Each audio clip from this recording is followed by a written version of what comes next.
ఓం నమః శివాయ. ఓం నమ శివాయ. నకార్తిక సమో మాసో నకృతేన సమం యుగం నవేద సదృశం శాస్త్రం నతీర్థం గంగయా సమం. కార్తీక మాసానికి సమానమైనటువంటి మాసమేదీ లేదు. సత్యయుగంతో సమానమైన యుగమేదీ లేదు. వేదములతో సమానమైన శాస్త్రమేదీ లేదు. గంగా నది వంటి ఇతర నది లేదు అని ఈ శ్లోకం యొక్క అర్థం. అదేవిధంగా మనము పరమ పవిత్రమైనటువంటి కార్తీక మాసంలో ఉన్నాము. ఆ కార్తీక మాసం యొక్క వైశిష్ట్యాన్ని తెలిపే కార్తీక పురాణము తెలుసుకునే ప్రయత్నాన్ని చేద్దాం. ఓం నమ శివాయ. ఓం నమో నారాయణాయ. కార్తీక పురాణం 11వ అధ్యాయం. మందరుడు పురాణ మహిమ. తిరిగి వశిష్ఠుడు ఇలా చెబుతున్నారు: ఓ జనక మహారాజా, ఈ కార్తీక మాస వ్రతమహత్యాన్ని గురించి ఎన్నో ఉదాహరణలు చెప్పాను. ఇంకా దీని గురించి ఎంత చెప్పినా తనివి తీరదు. ఈ నెలలో విష్ణుదేవుని అవిస పూలతో పూజించినట్లయితే చాంద్రాయణ వ్రతం చేసిన ఫలితం కలుగుతుంది. విష్ణుర్చన తర్వాత పురాణ పఠనం చేసినా, చేయించినా, విన్నా, వినిపించినా అలాంటి వారు వైకుంఠాన్ని పొందుతారు. దీన్ని గురించి మరో ఇతిహాసాన్ని చెబుతాను, సావధానంగా విను అని ఇలా చెప్పసాగారు. పూర్వము కళింగ రాజ్యంలో మందరుడు అనే బ్రాహ్మణుడు ఉండేవాడు. అతను ఇతరుల ఇళ్లలో వంటలు చేస్తూ, అక్కడే భోజనం చేస్తూ, మద్యమాంసాలను సేవిస్తూ తక్కువ జాతి స్త్రీ సాంగత్యంలో గడపసాగాడు. ఆ కారణంగా స్నాన జపాదులను ఆచరించకుండా, కనీసం దీపారాధనను కూడా చేయకుండా దురాచారుడిగా తయారయ్యాడు. అయితే ఆయన భార్య మహాసాధ్వి, గుణవంతురాలు, శాంతవంతురాలు. భర్త ఎంతటి దుర్మార్గుడైనా పతియే ప్రత్యక్ష దైవం అనే ధర్మాన్ని పాటించేది. విసుగు చెందక సకల ఉపచారాలు చేసేది. పతివ్రత ధర్మాన్ని నిర్వర్తిస్తూ ఉండేది.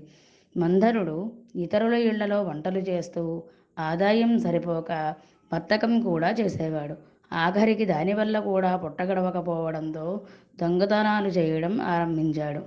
దారి కాచి బాటసారుల్ని బెదిరించి వారి దగ్గర ఉన్న ధనమాన సర్వస్వములను అపహరించి జీవించసాగాడు. ఇలా ఉండగా ఒకరోజు ఒక బ్రాహ్మణుడు అడవి దారిలో వెడుతుండగా అతన్ని భయపెట్టి కొంత ధనాన్ని అపహరించాడు. ఆ సమయంలో ఇద్దరి మధ్య ముష్టి యుద్ధం జరిగింది. అంతలో అక్కడకు ఇంకో కిరాతకుడు వచ్చి ధనాశతో వారిద్దరినీ చంపేసి ధనాన్ని తీసుకెళ్ళాడు. అంతలో అక్కడ ఒక గుహ నుంచి పులి గాండ్రించుకుంటూ వచ్చి కిరాతకుడిపై పడింది. కిరాతుడు దాన్ని కూడా వధించాడు. అయితే పులి చావడానికి ముందు పంజాతో బలంగా కొట్టిన దెబ్బల ప్రభావం వల్ల కొంతసేపటికి తీవ్ర రక్తస్రావంతో అతను కూడా చనిపోయాడు. కొద్ది క్షణాల వ్యవధిలో చనిపోయిన బాటసారి బ్రాహ్మణుడు, మందరుడు, కిరాతుడు, పులి నరకానికి వెళ్ళారు. హత్యల కారణంగా వారంతా నరకంలో నానా విధములైన శిక్షలను అనుభవించారు.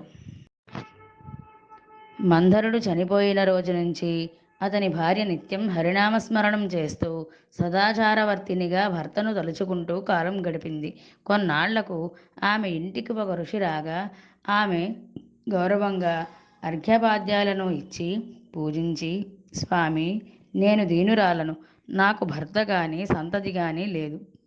నేను సదా హరినామాన్ని స్మరిస్తూ జీవిస్తున్నాను. నాకు మోక్షం లభిస్తే మార్గం చూపండి అని ప్రార్థించింది. ఆమె ఆచారాలకు సంతసించిన ఆ ఋషి, అమ్మా, ఈరోజు కార్తీక పౌర్ణమి, చాలా పవిత్రమైనది. ఈ రోజును వృధా చేయకు. ఈ రాత్రి దేవాలయంలో పురాణం పఠిస్తారు. నేను చమురు తీసుకుని వస్తాను. నువ్వు ప్రమిదలు, వత్తులు తీసుకునిరా. దేవాలయంలో ఈ వత్తిని తెచ్చిన ఫలితాన్ని నీవు అందుకుంటావు అని చెప్పారు. దానికి ఆమె సంతోషంగా వెంటనే దేవాలయానికి వెళ్ళి శుభ్రం చేసి గోమయంతో అలికి ముగ్గులు పెట్టి తానే స్వయంగా వత్తి చేసి 2 వత్తులు వేసి ఋషి తెచ్చిన నూనెను ప్రమిదలో పోసి దీపారాధన చేసింది.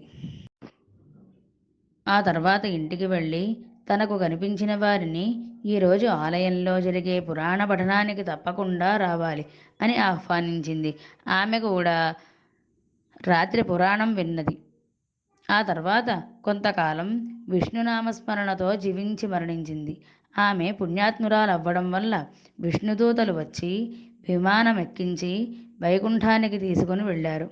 అయితే ఆమెకు పాపాత్ముడైన భర్తతో సహవాసం వల్ల కొంచెం దోషం కలిగింది. కొద్ది నిమిషాలు నరకంలో గడపాల్సి వచ్చింది. దీంతో మార్గమధ్యంలో యమలోకానికి వెళ్ళారు. అక్కడ నరకంలో బాధపడుతున్న భర్తను చూసి ఒక్క క్షణం దుఃఖించింది. భర్తతో పాటు మరో ముగ్గురు నరక బాధలు అనుభవిస్తున్నారు. వారిని చూసి ఒక్క క్షణం దుఃఖించి విష్ణుదూతలతో, ఓ విష్ణుదూతలారా, నా భర్తతో పాటు మరో ముగ్గురు నరక బాధలు అనుభవిస్తున్నారు. వారిని ఉద్ధరించడం ఎలా అని కోరగా విష్ణుదూతలు ఇలా చెబుతున్నారు. అమ్మా, నీ భర్త బ్రాహ్మణుడే కూడా స్నాన సంధ్యాదులు మాని పాపాత్ముడైనాడు. రెండో వ్యక్తి కూడా బ్రాహ్మణుడే అయినా ధనాశతో ప్రాణమిత్రుడిని చంపి ధనం అపహరించాడు. మూడోవాడు పులి జన్మను పూర్తి చేసుకున్నవాడు. నాలుగవవాడు కిరాతుడు. అతను అంతకు ముందు జన్మలో బ్రాహ్మణుడే అని చెప్పారు. అతను అనేక అత్యాచారాలు చేసి ద్వాదశి రోజున మధుమాంసాదులను భక్షించి పాతకుడయ్యాడు. అందుకే వీరంతా నరక బాధలు పడుతున్నారని చెప్పారు.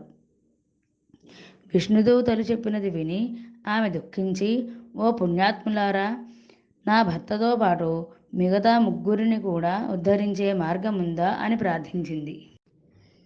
దీంతో ఆ విష్ణుదూతలు, అమ్మా, కార్తీక శుద్ధ పౌర్ణమి నాడు నీవు వత్తి ఇచ్చి చేసిన పుణ్యఫలాన్ని ధారపోస్తే వారు నరక బాధల నుంచి విముక్తులవుతారు అని చెప్పారు. దీంతో ఆమె అదే విధంగా తన పుణ్యఫలాన్ని ధారపోసింది. దీంతో వారంతా ఆమెతో కలిసి మిగతా నలుగురు వైకుంఠానికి విమానమెక్కి విష్ణుదూతలతో బయలుదేరారు. ఓ జనక మహారాజా, చూశావా, కార్తీక మాసంలో పురాణ శ్రవణం, దీపం వెలిగించడం వంటి ఫలితాలు ఎంత పుణ్యాన్నిస్తాయో అని వశిష్ఠ మహర్షి జనక మహారాజుకు చెప్పారు. స్కాంద పురాణాంతర్గత వశిష్ఠ ప్రోక్త కార్తీక మాహత్యం 11వ అధ్యాయం సంపూర్ణం. సర్వే జనా సుఖినో భవంతు. ఓం నమః శివాయ. ఓం నమో నారాయణాయ. అందరము కూడా భక్తిగా కార్తీక పురాణాన్ని విందాం.